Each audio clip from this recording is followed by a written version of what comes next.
Hey guys, it's Wendy with Fab Crafts and More. Welcome to my channel. If you're new, I would love if you would hit the subscribe button down below so that you can get notified when I upload new videos. This is going to be a fun one today. I just wanted to do a little book review flip through of The Country Diary of an Edwardian Lady by Edith Holden. This book is very popular with mixed media and junk journal people because of its beautiful images and writing that are in these books. So this book does come in a hardback cover and a softback. And so I'm going to flip through with the hardback just because it's bigger and easier to see. But you can see here that it is available in a smaller version that you can get if you can't find the larger one, or if you just want both of them or want some smaller pages. So originally, Edith Holden wrote this, and it was a diary journal of hers of the countryside where she lived, and that was in 1906. She did suffer a tragic death at the age of 40, I believe, where she actually drowned gathering buds from chestnut trees. And yeah, that's kind of sad, but you know what? If you go doing something you love, then there you go, right? But we get to enjoy these books now that she had written, and in the time they weren't really, popular or published until I think somebody in her family later on in the 70s decided to publish this. So this is the original slipcover. It has her picture on the back, and the spine says The Country Diary of an Edwardian Lady. And the cover has these super cute little birds with, it looks like maybe dogwoods. I'm not super good at identifying things, but we'll just sort of go through here. And so this book was published in 1977, but the account was from 1906 when Edith Holden was alive in the UK. So here you can see the writing is really cool, and you can start to see why people are sort of nuts about this book for junk journaling. And I happen to have two of the hardcovers. One I purchased online, one I found in a thrift store, and then this paperback I purchased at an estate sale.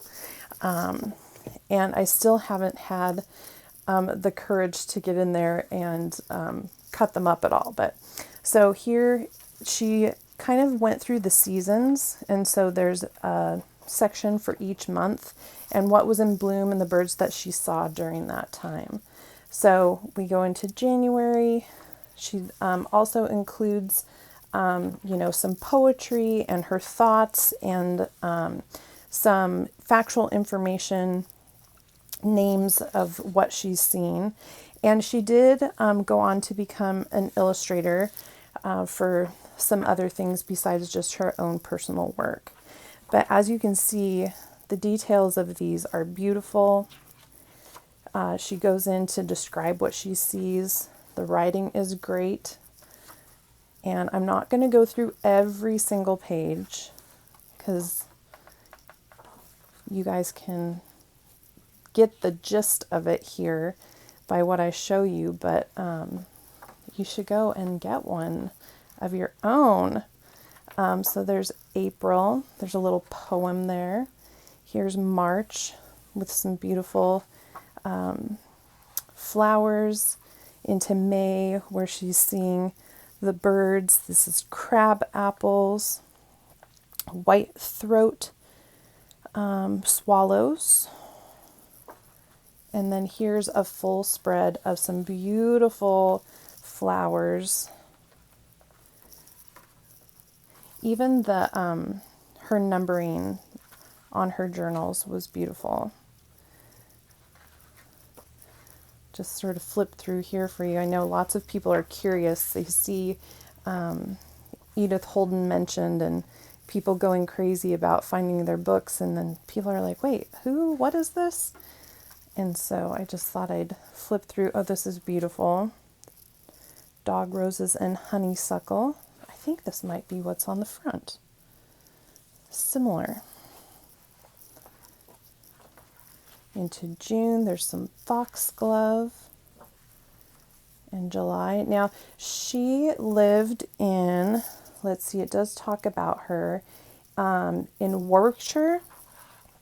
So you ladies from England probably know where that is. I did not look that up before I started this video, but look, this beautiful, to me that looks like a hummingbird. What does she say about it?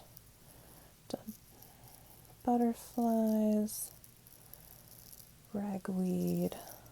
Oh, I don't see that she has labeled that, although the bill doesn't seem to be small enough for a hummingbird, but it sure is pretty. And here are some thistles with the bees into August. And we'll flip ahead here just a little bit. Getting into the fall in September. So here she's talked about some like holiday days, feast days on September 21st and 29th. Mottos: fair on September 1st, fair for the month. September blows soft till the fruit's in the loft. Some fun little sayings there. Going into October. So she has done some quotes from different people throughout here. And talking about October 1st and what the day was like. Anyways, they're just gorgeous pictures. Beautiful writing. If you can get yourself enough courage to